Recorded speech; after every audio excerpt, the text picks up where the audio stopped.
al libro de Isaías, allí en el capítulo 64. Como Dios de amor, ese Dios que nos da una y otra oportunidad y que ahora estamos conociendo una área, una parte de Él que se manifiesta de esta manera. No has abierto los cielos, ni has descendido de modo que a tu presencia huyeran los montes. Está diciendo, si tu gloria, tu presencia descendieran realmente, ¿qué pasaría con nosotros? Quiero ponerle en contexto. ¿Qué pasaría con los montes? ¿Qué sucedía cuando Dios descendía en el monte? ¿Alguien se recuerda? Temblaba, se estremecía. Es decir, aún la tierra, aún la naturaleza gime y tiembla ante Él. Cosa que no siempre pasa con nosotros, con los hijos, ni mucho menos con el mundo allá afuera.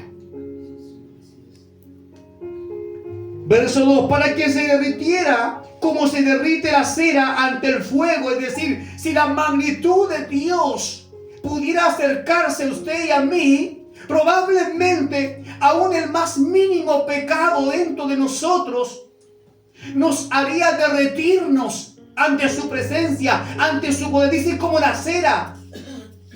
¿Qué sucede cuando usted le pone fuego a la vela?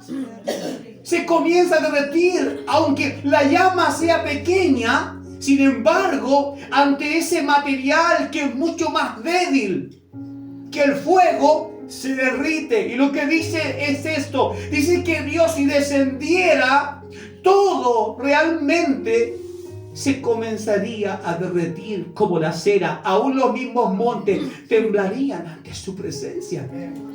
Aleluya. Ahora dice que el fuego abrazara a tus enemigos para dar a conocer tu nombre a tus adversarios y a las naciones, y se estremecieran ante tu presencia. ¿Alguna vez nosotros no hemos deseado algo así? Señor,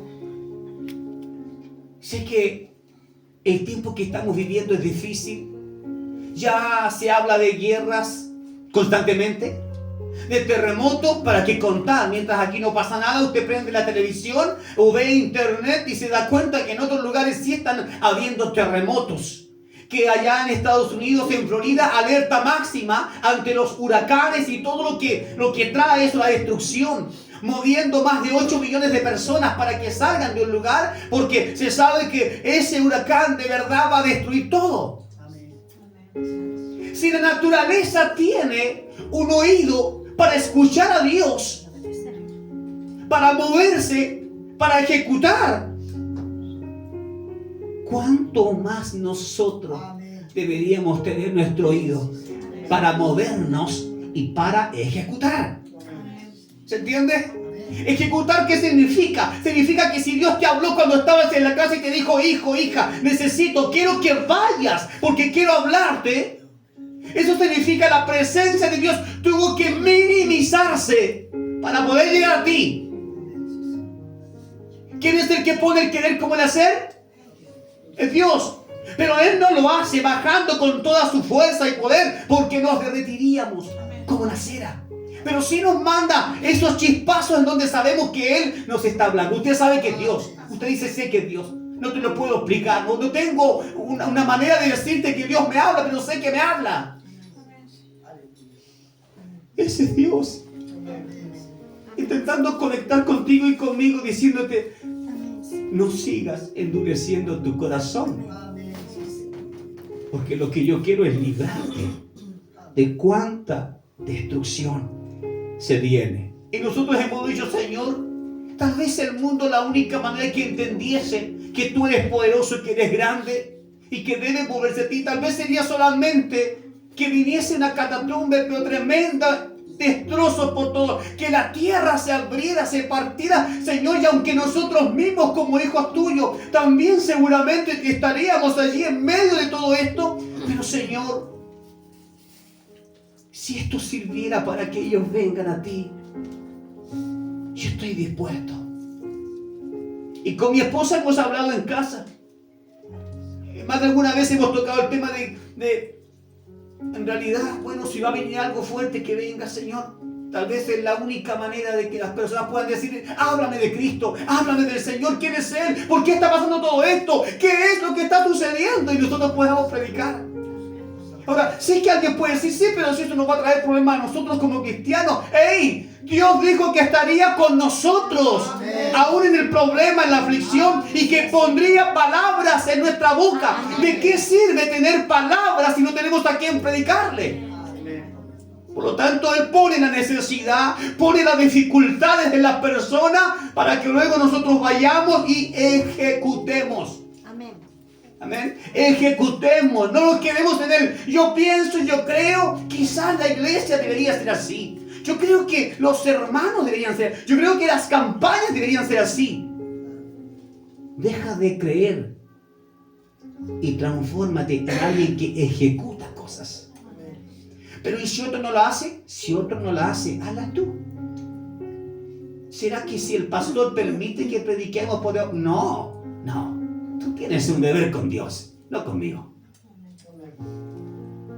A mí Dios no me va a decir: tú les impediste predicar el evangelio. No, Señor, yo siempre les insté a que estén predicando. Cada uno tenía que hacerlo de acuerdo a las necesidades que veía a su alrededor. Pero este es el Dios que a veces deseamos que venga y que sacuda la tierra. A veces así alguien reacciona. El verso 3 dice: descendiste haciendo cosas impresionantes, las cuales no esperábamos. ¿Alguna vez has visto a Dios o lo has sentido haciendo algo por ti que no lo esperabas?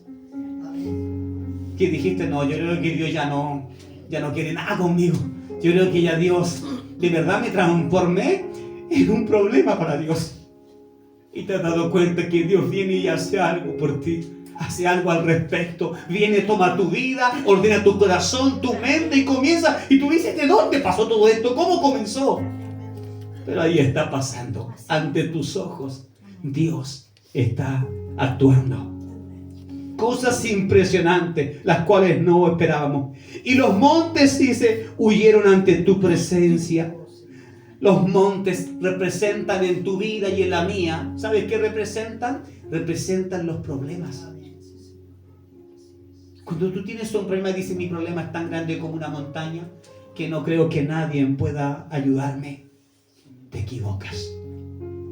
Yo conozco un Dios que cuando se para ante las montañas se derriten y tiemblan. Es decir, conozco a un Dios, y lo pongo en contexto, conozco a un Dios que cuando se para ante tu problema y mi problema, los problemas se desvanecen, porque Él pelea por sus pequeños. Él pelea por ti. ¿Qué más podría entender de esto que el padre cuando sale en defensa de su hijo? Y no te hablo de cualquier padre, te hablo del mejor de los padres que pueda existir. Desde la antigüedad no habían oído ni prestado atención, ni ojo había visto a ningún Dios fuera de ti que actuara a favor de los que esperan en ti. Es decir, lo que tú y yo estemos viviendo ahora mismo no es algo a lo cual pudiéramos decir: Señor, vengo a traer una queja delante de ti. Estoy molesto porque tú te estás olvidando, porque tú me estás dejando. Estoy molesto porque no me estás resolviendo algunas cosas que yo no puedo resolver. No, los problemas están ahí para que Dios venga y te diga: necesito que confíes y que esperes en mí. Porque mientras tú te estás quejando, hay otros que te están mirando y dicen: yo no quiero ir y conocer a ese Dios por el cual aquel hombre se queja constantemente. Sin embargo, cuando usted y yo, en medio de nuestra agonía, decimos: santo es el Señor, santo es el Señor, el único que me entiende, el único que sabe el dolor de mi alma, el gemido, el quejido interno. Santo es el Señor. Alguien te está escuchando. Alguien te mira y dice, qué fe más maravillosa es esa.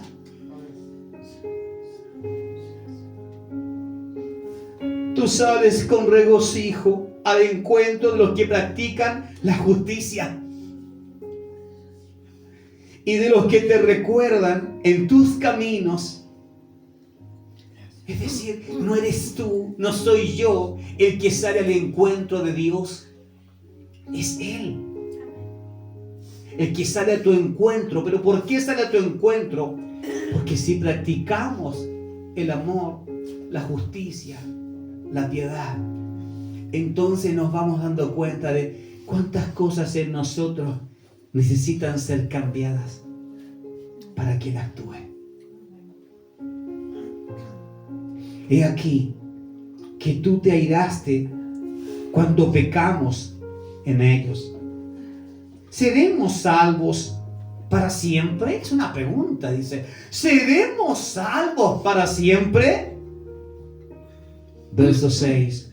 Pues todos nosotros somos como cosas impuras. Me gusta esto, a pesar de que no nos deja bien parados. Pero me gusta porque es una realidad. Amén. Lo peor que te puede pasar es encontrarte con un cristiano que se cree que es mejor en todo y que todos. Que se siente perfecto, puro y siente que está a otro nivel. Eso es lo peor. A ese cristiano mejor ni escucharle. Porque su palabra dice, todos nosotros somos como cosas impuras.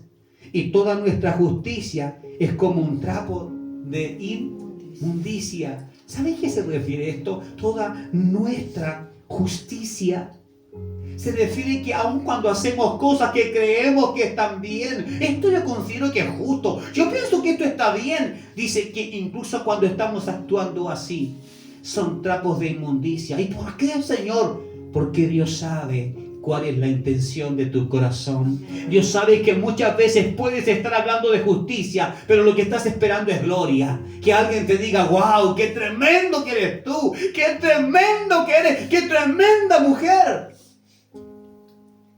Sin embargo, nuestra justicia generalmente está valorada por nosotros mismos de acuerdo a lo que podemos ganar a cambio de algo. Todos nos marchitamos, dice, como hojas, y nuestros pecados nos arrastran como torbellino. Un torbellino que toma la basura, ¿usted lo ha visto? Toma todo lo que está a su paso y lo arrastra. Ahí es cuando en Florida y en muchos estados de Norteamérica tienen que construir, cada vez que se hace una casa, construir abajo un lugar para ocultarse, para esconderse, porque son lugares demasiado abiertos, propensos a catástrofes. Los pecados son así, nos arrastran. Pero para que un pecado te arrastre a ti y me arrastre a mí, tiene que suceder algo. Que no estés anclado en Cristo. Ya sea que te descuides por 10 minutos, por media hora, por Señor, voy a pasar una noche de diversión, pero una noche nada más, después yo retomo. Esa noche es tu maldición, porque el pecado vendrá como torbellino y volverá a hacer renacer cosas que tú creíste ya estaban muertas. Ahora, esto que estoy leyendo no es una invención de hombre, está escrito en la palabra del Señor. Por lo tanto, no se trata de que si yo hoy confieso mi pecado, me arrepiento y me humillo, no se trata de que entonces jamás volveré a caer, jamás volveré a pecar. No, lo que me está diciendo Dios es que la única manera de que un torbellino me arrastre es que yo no esté seguro, que yo no esté bien anclado. Y aquí es donde usted y yo debemos preguntarnos, ¿estoy anclado? Hay cosas en las cuales yo vivo y frecuento, personas a las que escucho que me hacen tambalear en mi fe, que me hacen querer renunciar, que me hacen querer tomarme ciertas licencias y traspaso los límites de donde Dios me dijo no vayas más allá. Creo que el único que podría responder esto fácilmente sería Dios. Pero también nosotros tenemos noción de dónde están nuestras debilidades, de cuáles son aquellas cosas con las cuales siempre tendremos que quizás estar luchando hasta que Cristo venga. ¿Qué te pide el Señor? Te pide que nunca peques, porque si llegas a pecar otra vez, olvídate de mí. No, lo que te dice es, debes mantenerte en Cristo. Mantente en la roca. La seguridad, la mejor guarida no es aquella que tiene paredes de cemento, porque los misiles igual las pueden atravesar. Las saetas del diablo igual pueden llegar a tu casa, a tu familia, a tu vida, a tu mente, a tu corazón. Pueden llegar igual. Lo único que puede cubrirnos realmente son las alas del Altísimo, cuando nos se esconde como el ave envuelve a sus polluelos. ¿Quién podría quitarle a un polluelo a un ave que está enfadada? Tendrás que asesinarla para tomar un polluelo. Pero tenemos algo de Dios, y es que Él jamás puede ser vencido. Por lo tanto, estamos bajo las mejores alas y protección. Y aún así dice la palabra en Isaías, nos marchitamos como hojas y somos arrastrados por nuestros pecados como torbellino. Verso 7 dice, no hay quien invoque tu nombre. Cuando yo escucho esto, cuando lo leo, digo, no hay quien invoque tu nombre. Este es el peor escenario que puede existir en su casa o en la mía. Cuando nadie quiere invocar el nombre de Dios.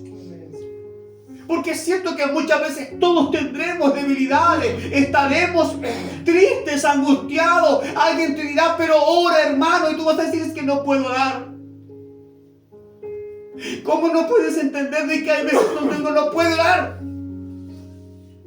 Iglesia, hay veces en donde realmente no podemos orar.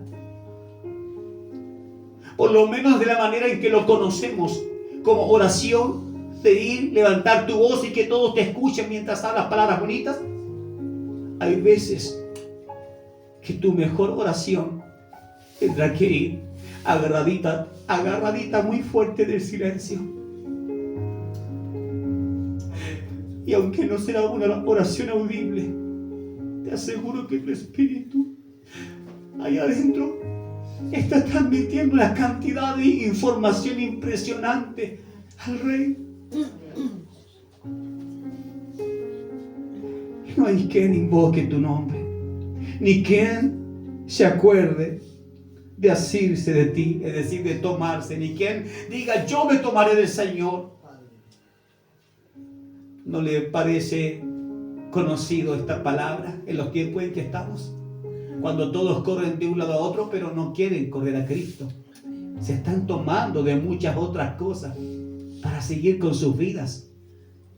No hablo solamente de adultos, hablo desde los mismos jóvenes. Corren más rápido hacia el pecado que a Dios.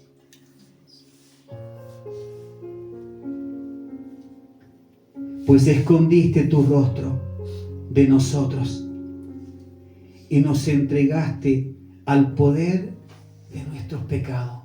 Aquí es donde usted tiene que pensar un poquito también. Lo peor que le puede pasar a usted y a mí es que Dios esconda su rostro. Esconder el rostro es sentir que Dios no quiere hablarte, sentir que Dios no quiere mirarte, sentir que Dios no quiere saber nada de ti. Y cuando digo sentir, es porque realmente a veces lo hemos pasado. Yo no culpo a Dios en esto. Lo que digo es que a veces nuestro propio pecado, nuestras consecuencias nos llevan a sentirnos así. Y nos entregaste. Ahí es cuando Dios dice, tú no quieres entender. Te hablo 1, 2, 3 veces, 10 veces, 100 veces. Sabes, desde que naciste te vengo hablando. Y no quieres. Habrán oportunidades en donde Dios mismo nos va a entregar y va a decir, ¿está bien?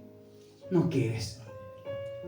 Puedo comprender que no soy necesario como Dios para ti, para tu familia, para tus hijos. Sí, puedo comprender que no soy necesario para ellos. Por eso no me buscas, por eso no miras lo que está sucediendo para correr a mí y decir, Señor, ayúdame. Esto es lo que estoy viendo en casa. Esto es lo que estoy viendo con mis hijos. Se están perdiendo, se están cada día aislando más. El no hacer nada por tus hijos, el no intentar tomarlos y traerlos al Señor, te hace cómplice de su desastre. Sí. Yo tengo hijos en casa y sé que aman al Señor y jamás podrán quedarse en casa mientras vivan bajo este techo. ¿Por qué? Porque ellos saben que este es el lugar donde les conviene estar, recibir. Y ellos también han sido enseñados de que incluso cuando nuestra carne no quiera, ¿qué es lo que haremos? La forzaremos y la arrastraremos. ¿Estás haciendo lo mismo con tus hijos? ¿O ellos son los que deciden?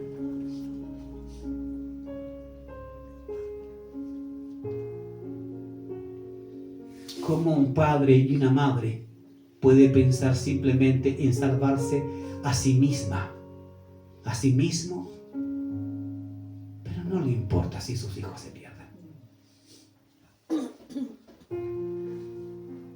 Quiero que te lleves esta pregunta a casa. La palabra de Dios da bastante argumento grueso sobre esto. Y dice que nosotros tenemos que criar a los hijos en el camino de Dios. No que el vecino. No dice que alguien tiene que orar desde otro lugar por tu hijo. No, tú tienes que hacerlo.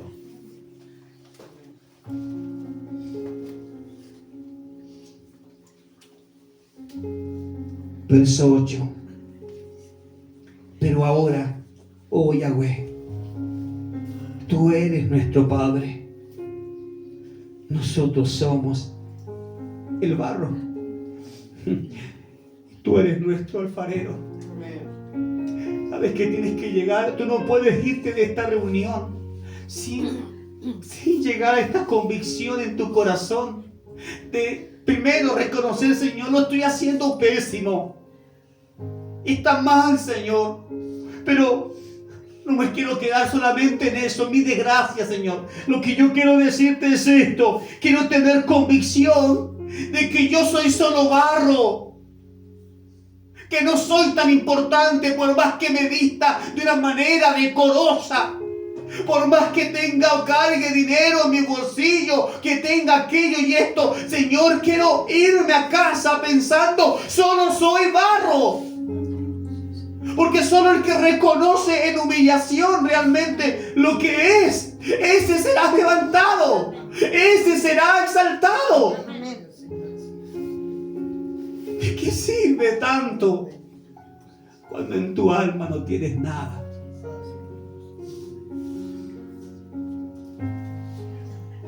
Tú eres nuestro Padre.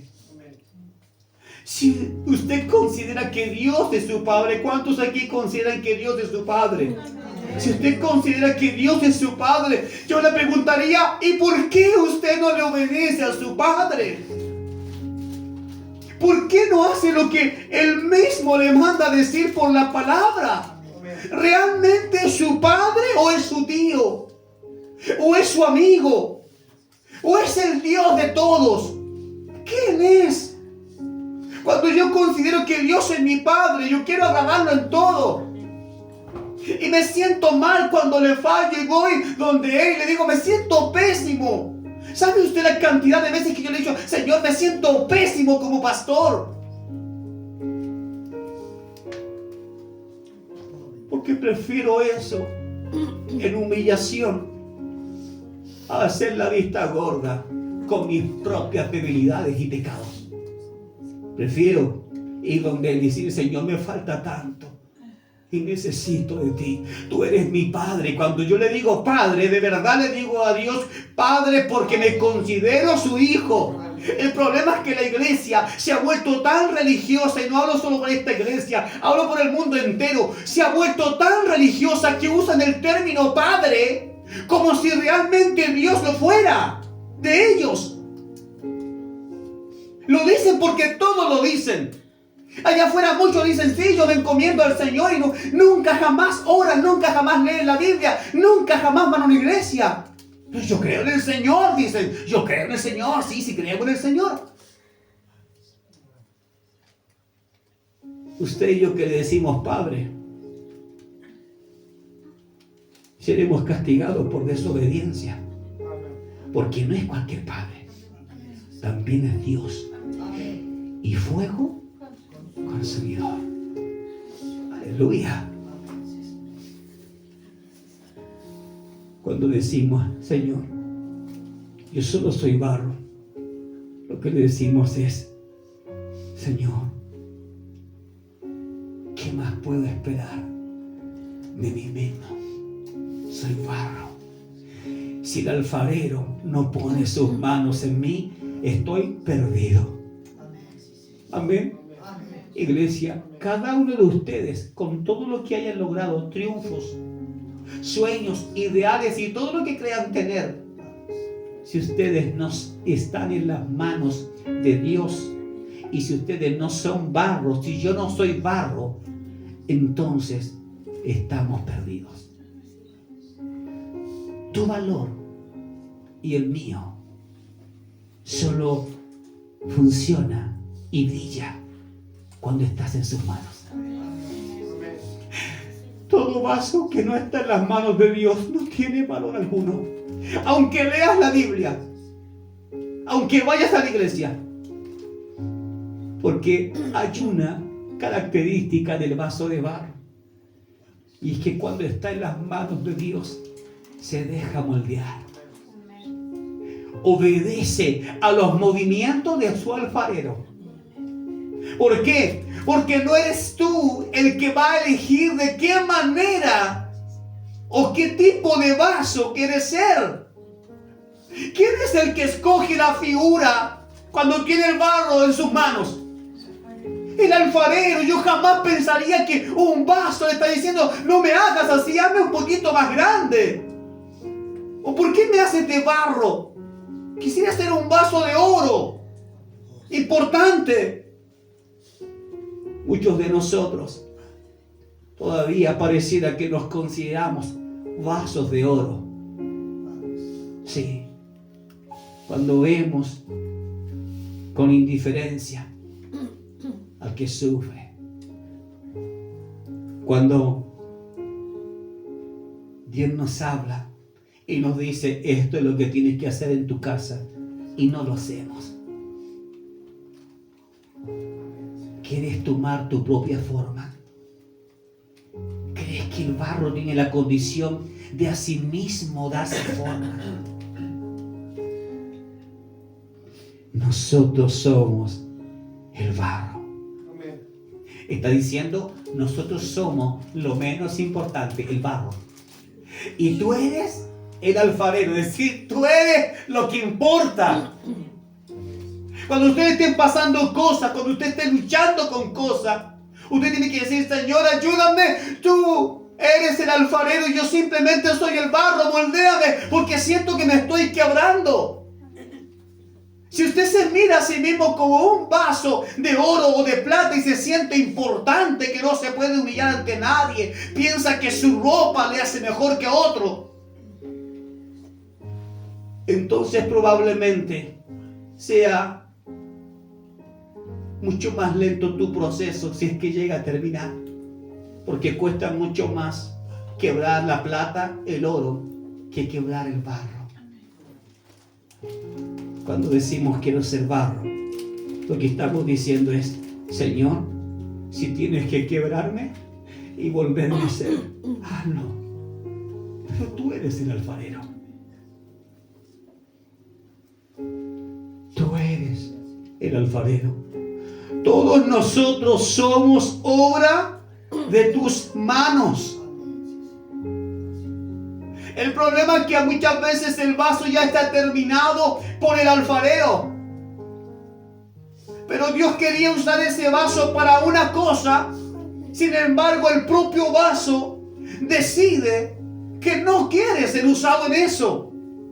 ¿Se ha encontrado usted en esa situación diciéndole a Dios, yo sé que Dios me está mandando a que haga esto, pero yo no quiero hacer eso? Yo sé que Dios me está diciendo ordena tu vida, pero yo no quiero ordenarla. Yo sé que Dios me está diciendo aprende a esperar en fe, pero Señor, yo no tengo paciencia. Así muchas veces nos comportamos como vasos parlantes. Un vaso que habla con el alfarero. Un vaso que le reclama al alfarero. ¿Y por qué me hiciste así?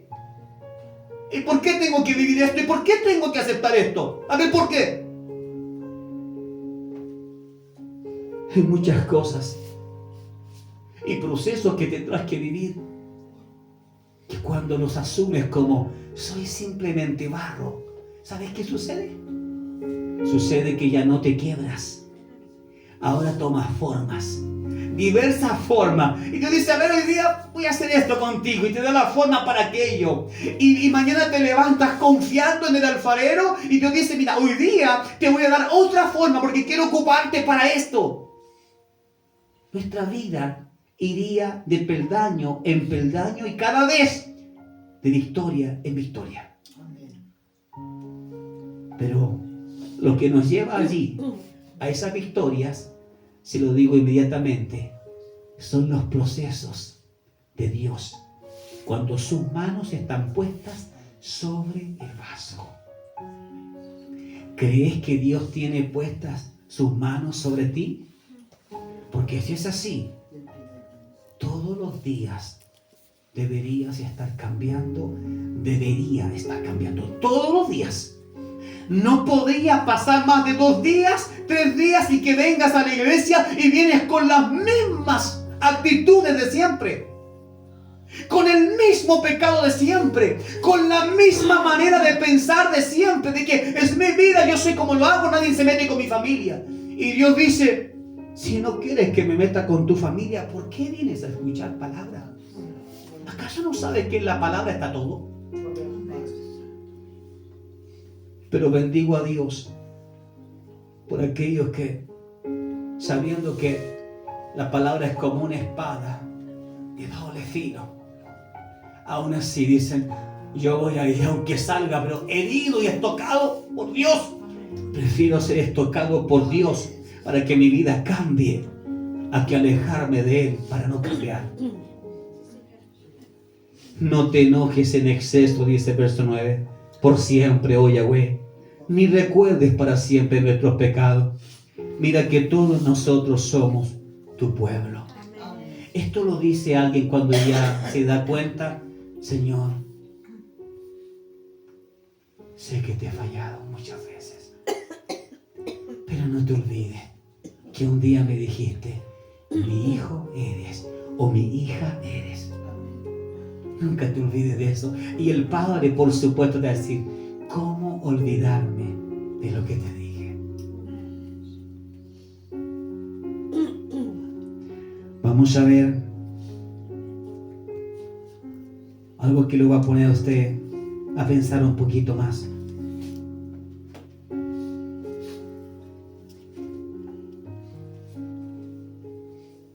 Nosotros somos el barro, amén. ¿Lo cree? ¿Quiere ser barro? ¿Sí? ¿O quiere ser oro, plata, diamante? Para todos aquellos que no podrían vivir con menos de lo que tienen, no podrían descender porque ya han subido muy alto, les digo, lo peor es que sientas que estás muy elevado o elevada. ¿Por qué? Porque en tu condición te va a costar mucho más llegar a decir quiero ser un vaso de barro. Y por otra cosa más, porque el dolor es más fuerte para el vaso de plata, para el vaso de oro. ¿Por qué? Porque el proceso para derretirlo es fuego.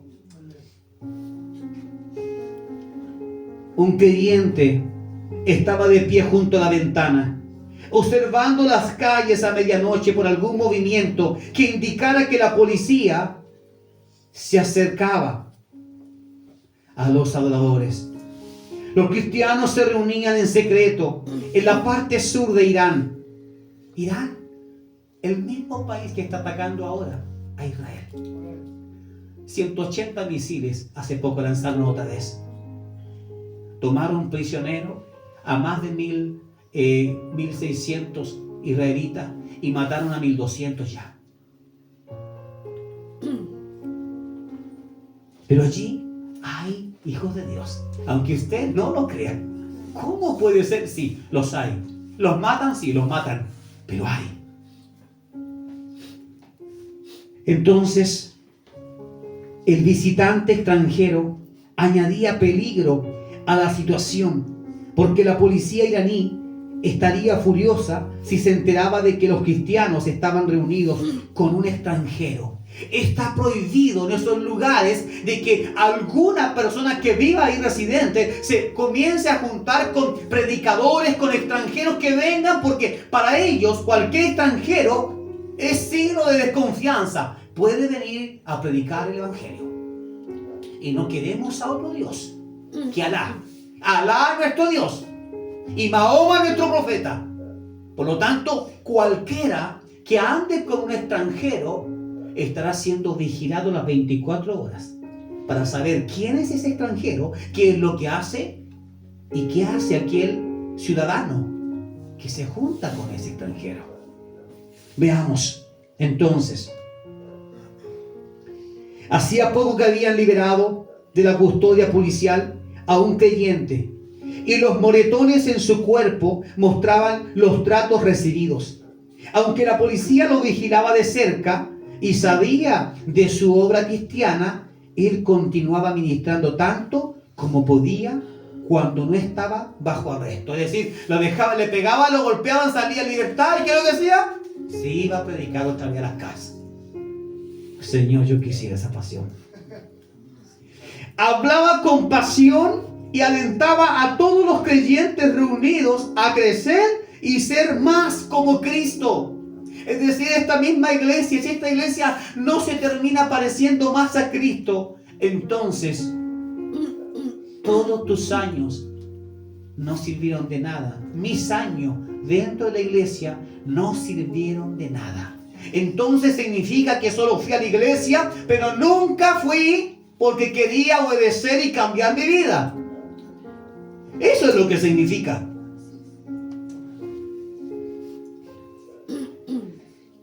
Él lo hacía sin importar el costo.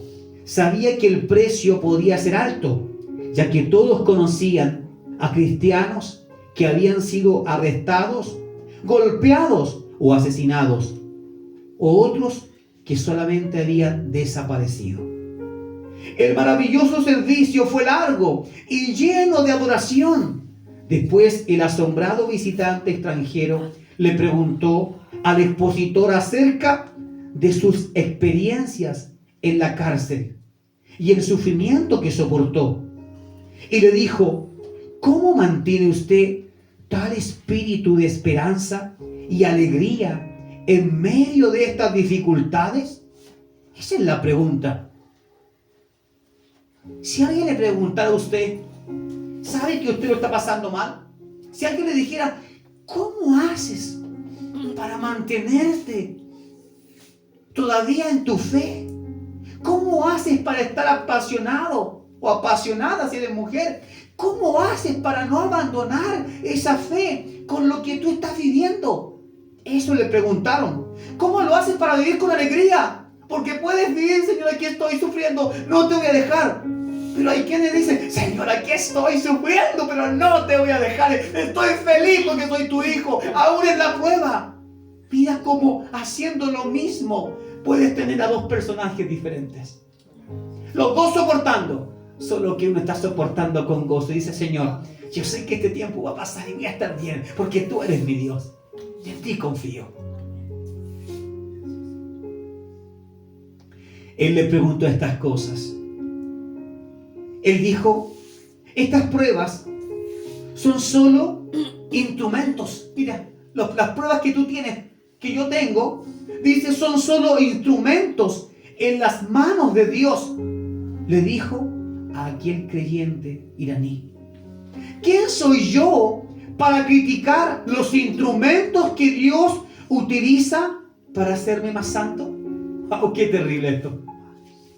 Está diciendo este hombre, ¿quién soy yo para cuestionar de que se haya levantado un hombre que me ha robado, que me ha quitado todo? ¿Quién soy yo para cuestionar eso? Si lo que Dios está haciendo es que me está preparando para mi partida. Es como, ¿quién soy yo para cuestionar al médico porque no me puede sanar?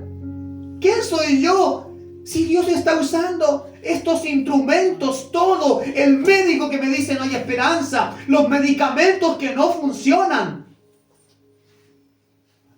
¿Y voy a criticar los instrumentos que Dios está usando? Cuando se levanta un enemigo en contra tuya, en contra mía, lo que diría este hombre es, ¿quién soy yo para ir a pelear con aquel que me odia? Si Dios está utilizando a ese hombre que me odia para que en mí pueda prevalecer el amor. Y si hay en mí todavía contención y siento sed y ánimo, hambre de venganza, entonces Dios me está diciendo, hijo, necesito procesarte allí. Y él dice, ¿quién soy yo para decirle a Dios, no lo hagas así? Estar de acuerdo con los instrumentos que Dios usará para procesar tu vida. Amén. Estar de acuerdo con eso significa, Señor, ¿qué podría hacer yo para impedir que tu mano haga lo que quiere hacer? Señor, ¿sabes qué? En vez de estar peleando, voy a asumir que todo lo que me está pasando, eres tú usando diferentes instrumentos porque me quieres afinar. Que yo quede listo para estar en tu presencia el día que el Rey aparezca. Cuando miras las cosas así, es entonces cuando te das cuenta que ya el orgullo en ti, la soberbia, el enojo y la rebeldía de yo no voy a someterme, yo no voy a obedecer, ahí es cuando te das cuenta que estás a punto de transformarte en un vencedor o vencedora en Cristo Gracias, Jesús. Señor. Amén.